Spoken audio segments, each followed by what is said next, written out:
Bonsoir à tous, l'actualité européenne et internationale de ce mercredi 12 décembre. Bienvenue dans Euronews Soir. Voici les titres de ce journal.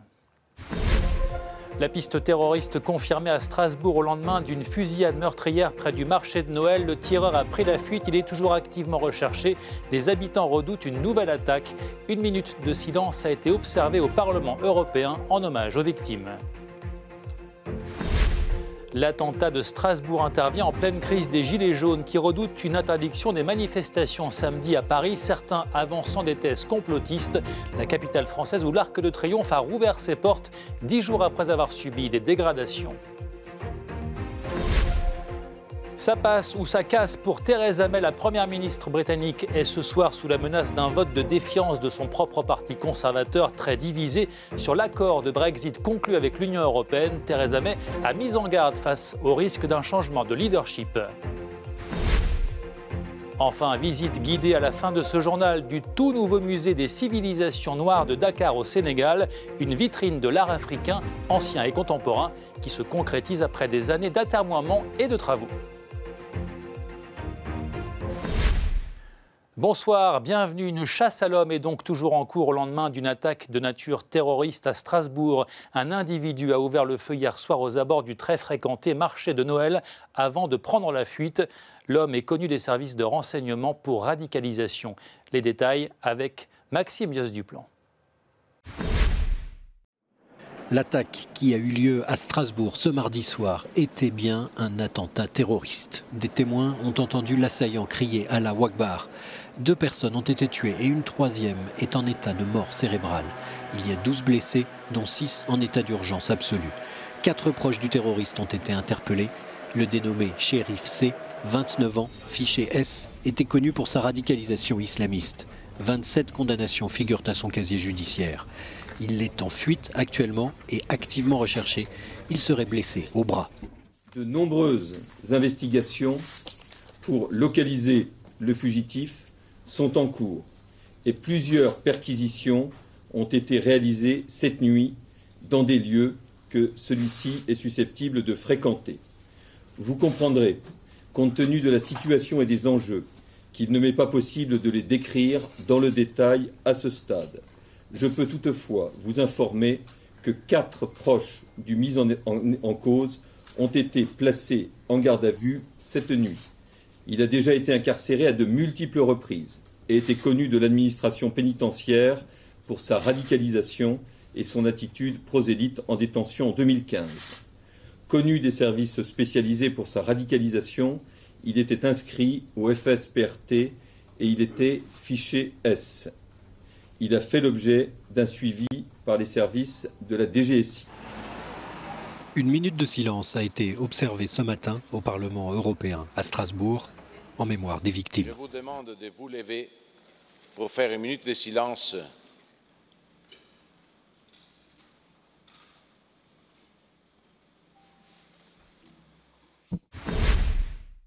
Après Paris, Nice ou Bruxelles, autour désormais donc de la ville de Strasbourg d'être frappée par le terrorisme. Les faits se sont produits sur un site particulièrement sensible, le marché de Noël, où la sécurité était pourtant renforcée depuis les attentats de Paris en 2015. Le récit de cette soirée avec Christelle Petrongari. Le marché de Noël s'apprêtait à fermer quand des coups de feu résonnent dans la ville. Il est un peu moins de 20 heures. Un tireur vient d'ouvrir le feu par 3 fois dans le centre historique. Les premières victimes sont prises en charge à même le sol, comme on le voit sur ces images tournées quelques minutes après les premiers coups de feu. La Grande Île, le cœur de Strasbourg, est alors bouclée et un homme est activement recherché. Des échanges de coups de feu ont lieu, le tireur est blessé, mais il parvient à s'enfuir. À Strasbourg, ces témoins racontent leur nuit de cauchemar. Et j'ai entendu d'abord plusieurs coups de feu et je me suis dit c'est peut-être des pétards ou bien ils sont en train d'attaquer un magasin. J'ai vu plein de gens courir et ils étaient affolés, des enfants qui pleuraient et tout. Après j'ai dit à mon avis ça doit être très très grave. Et après quand j'ai vu des gens pleurer, la foule partir, et ils ont dit que ça tirait juste à côté. Alors là j'ai pris la fuite, je suis allé me cacher dans un restaurant. J'étais avec un ami, on est allé garer sa voiture et quand on a voulu re-rentrer dans la Grande Île, on nous a tout simplement dit que c'était pas possible parce qu'il y avait eu, je cite, un gars qui avait tiré Et après, on a suivi les événements d'ici en faisant le tour parce que de toute façon, que ce soit mon ami ou moi, on ne peut pas rentrer chez nous. À Paris, le chef de l'État préside une réunion de crise. La France passe en urgence attentat, le niveau le plus élevé du plan Vigipirate. Tous les moyens sont mis en œuvre pour retrouver celui qui a semé la mort à Strasbourg. Hier soir, Strasbourg s'est immédiatement barricadé en attendant que le tireur soit arrêté. 24 heures après, l'individu est toujours en fuite et les habitants sont dans l'angoisse. Vincent Ménard. D'habitude, à cette période de l'année, les abords de la cathédrale de Strasbourg sont noirs de monde. Les touristes venus de France et d'ailleurs se pressent dans les allées du marché de Noël. Mais ce mercredi, les 300 chalets en bois où se vendent vins chauds et spécialités alsaciennes sont restés fermés au lendemain de l'attentat qui a ensanglanté la ville. Les visiteurs et les Strasbourgeois ont encore du mal à réaliser ce qui s'est passé. On est pris de stupeur. On pense évidemment, la première pensée, c'est les victimes et leurs proches, puisque les gens viennent pour un moment de festivité. On vient du monde entier ici, 2 millions de visiteurs, donc on se dit c'est juste inouï. Oui, c'est le message que je vais faire passer, c'est qu'on doit rester unis face à cette barbarie. On doit tous rester unis, solidaires, et dire non, on ne doit pas avoir peur. Le maire de Strasbourg a confirmé que le marché de Noël ne rouvrirait pas ce jeudi. En l'an 2000 déjà, il avait fait l'objet d'un projet d'attentat conduisant les autorités à prendre des mesures drastiques pour assurer la sécurité des lieux. De nombreux policiers sont déployés et les passants sont fouillés avant de pouvoir accéder au centre-ville. Cette attaque terroriste survient en pleine crise sociale des Gilets jaunes. Et depuis hier soir, les commentaires complotistes se multiplient sur les réseaux sociaux. L'attentat permettrait, selon certains, de détourner l'attention pour éteindre la contestation. Des commentaires jugés indignes et écœurants par des membres du gouvernement français. Christophe Garache. Que va devenir le mouvement des Gilets jaunes après le plan de mesures annoncé par Emmanuel Macron ? Au-delà des divisions internes, pour ou contre l'arrêt des manifestations, les plus radicaux n'ont pas hésité à verser dans le conspirationnisme après l'attaque terroriste de Strasbourg. Sur les réseaux sociaux, de nombreux posts ont été publiés pour dénoncer ni plus ni moins un coup monté de l'État français qui n'aurait que pour seul but de détourner l'attention des médias au détriment des Gilets jaunes. Un déluge de propos haineux qui a obligé certains administrateurs de pages Facebook à fermer leurs comptes temporairement. Pour ces Gilets jaunes rencontrés mercredi matin dans le sud de la France, pas question de verser dans le complotisme, mais l'attentat de Strasbourg aura bien un impact négatif sur le mouvement. Je pense qu'ils vont profiter de cet attentat pour interdire tout rassemblement, même pacifique. Malgré le renforcement du plan Vigipirate à son plus haut niveau, les manifestations ne devraient cependant pas être interdites ce week-end. C'est ce qu'a précisé mercredi Laurent Nunez, le secrétaire d'État à l'Intérieur. En attendant, la réponse politique au virage social proposé par Emmanuel Macron suit son cours. La motion de censure déposée mardi par 3 partis de gauche contre le gouvernement sera débattue ce jeudi avant d'être soumise au vote, même si la motion n'a aucune chance d'aboutir. À Paris, l'Arc de Triomphe a rouvert ce matin, plus de 10 jours après avoir subi des dégradations en marge du mouvement des Gilets jaunes. La photo d'une Marianne partiellement détruite avait particulièrement marqué les esprits. Arnaud Richard. C'est un symbole de Paris, touché mais debout. 10 jours après d'importantes dégradations, l'Arc de Triomphe a rouvert ses portes ce mercredi. Le 1er décembre dernier, à l'occasion de l'acte 3 de la manifestation parisienne des Gilets jaunes, le monument avait été le théâtre d'une confrontation inédite entre manifestants et forces de l'ordre.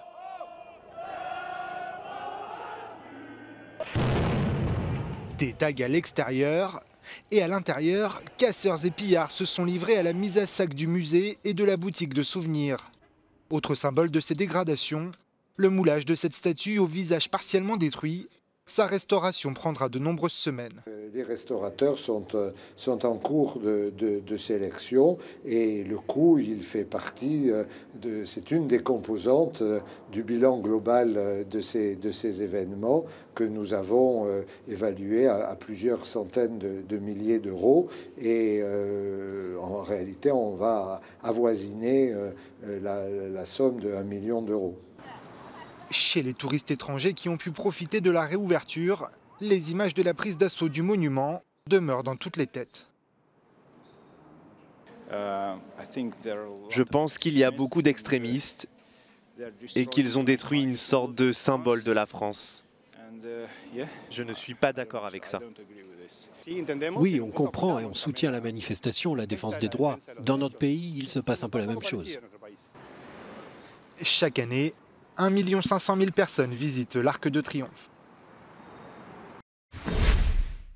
Au Royaume-Uni, Theresa May vit peut-être ses dernières heures comme Première ministre. Elle affronte ce soir un vote de défiance au sein de son propre parti conservateur. En cause l'accord de Brexit qu'elle a conclu avec Bruxelles, qui suscite les critiques des partisans d'un hard Brexit. Au Royaume-Uni, Theresa May joue désormais sa survie politique.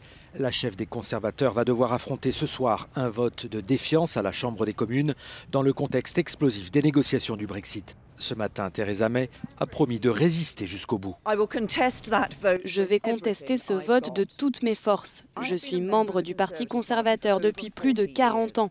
Je l'ai servi en tant que militante, conseillère, députée, ministre de l'Intérieur et maintenant Première ministre. Un changement de leadership au sein du Parti conservateur mettrait en péril l'avenir de notre pays. Un nouveau leader ne serait pas opérationnel à la date limite légale du 21 janvier. Aussi, une élection à la direction risque de transférer le contrôle des négociations du Brexit aux députés de l'opposition au Parlement. Le nouveau chef de la majorité n'aurait pas le temps de renégocier un accord de retrait et de faire adopter la loi par le Parlement avant le 29 mars. L'un des premiers actes de l'opposition serait donc d'étendre ou d'abroger l'article 50. L'histoire retiendra que ce sont des députés conservateurs les plus hostiles à Theresa May qui sont finalement parvenus à imposer cette motion de défiance. Un coup de poignard dans le dos assez prévisible, tant la tension était vive dans les rangs des Tories. Reste à savoir si les frondeurs conservateurs parviendront à rallier une majorité de députés contre Theresa May. Pour renverser la Première ministre, 158 voix sur 315 sont nécessaires à la Chambre. Le résultat du vote est attendu en début de soirée. Il y a du rififi entre le Canada et la Chine. Ottawa confirmait hier l'arrestation en Chine d'un ex-diplomate canadien considéré comme une mesure de représailles après l'arrestation au Canada d'une dirigeante de Huawei, le géant de la téléphonie, pour des soupçons de fraude. Les détails avec Christelle Petrongari. Cet ancien diplomate canadien a été arrêté lundi en Chine par des agents de la sécurité d'État. Michael Kovrig, un expert de l'Asie du Nord-Est, travaille pour un think tank spécialisé dans la résolution des conflits. Pour de nombreux experts, cette détention est une réponse de la Chine à l'arrestation d'une responsable du géant chinois des télécoms Huawei. Meng Wanzhou a été interpellée début décembre à Vancouver à la demande de la justice américaine. Elle est soupçonnée de complicité de fraude visant à contourner les sanctions américaines contre l'Iran. Pékin menaçait Ottawa de représailles si elle n'était pas libérée rapidement. Hasard ou coïncidence, un juge canadien vient de décider sa remise en liberté sous condition. Allez, direction à présent le Sénégal et sa capitale Dakar qui vient d'inaugurer un musée des civilisations noires. Ce musée abrite aussi bien des objets datant de la préhistoire que des œuvres d'artistes contemporains. Cette ouverture intervient en plein débat sur la restitution d'œuvres d'art par la France à ses anciennes colonies africaines. Vincent Ménard. Devenir une vitrine de l'art africain, voilà l'ambition affichée par le musée des civilisations noires de Dakar qui vient d'ouvrir ses portes au public. L'établissement, qui à terme pourra abriter 18 000 œuvres d'art, expose masques et autres statues créées au Sénégal et sur l'ensemble du continent. Seulement voilà, on estime que 90% du patrimoine culturel africain compose actuellement les fonds des collections privées ou des grands musées européens. Le conservateur du musée de Dakar espère en récupérer une partie, sachant que la France, par exemple, s'est engagée à restituer massivement les objets saisis durant l'époque coloniale. La décolonisation de l'histoire de l'art est une étape fondamentale que les Africains vont franchir. Et nous devons démontrer que les discours au sujet de ces œuvres d'art ne correspondent pas à la réalité. Il faut contrecarrer ces discours. Certains directeurs de musées européens, peu enclins à céder une partie de leurs trésors, estiment que les musées africains n'ont pas les moyens et les infrastructures nécessaires pour assurer la préservation de ces œuvres d'art. Nous devons préserver notre culture, c'est comme une naissance, un nouveau-né. Il lui faudra un certain temps avant de commencer à marcher et jusqu'à ce qu'il devienne adulte. C'est donc pour moi le début de notre succès. Réaliser notre potentiel, réaliser notre culture et nos traditions. Outre le Sénégal, le Nigeria et le Bénin ouvrent aussi de nouveaux musées destinés notamment à recevoir les pièces censées être restituées par les Européens. Voilà, c'est la fin de ce journal. Merci de l'avoir suivi. Retrouvez toute l'actualité sur notre site internet. Restez sur notre chaîne pour d'autres informations. Bonne soirée sur Euronews et à bientôt.